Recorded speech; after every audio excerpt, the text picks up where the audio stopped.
உமக்கு நன்றி முழு மனதுடன் சொல்கின்றோம்.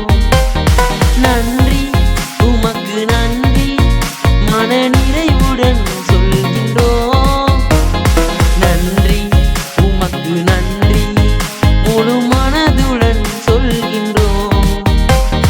நன்றி உமக்கு நன்றி மன நிறைவுடன் சொல்கின்றோம்.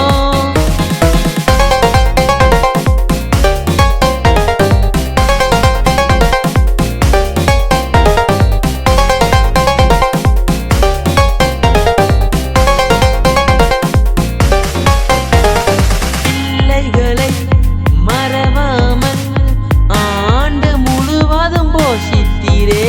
உம் பிள்ளைகளை மறவாமல் ஆண்டு முழுவதும் போஷித்தீரே. குறைவுகளை கிறிஸ்துவுக்குள் மகிமையில் நிறைவாக்கி நடத்துகிறீர். குறைவுகளை கிறிஸ்துவுக்குள் மகிமையில் நிறைவாக்கி நடத்துகிறீர். அதற்கு நன்றி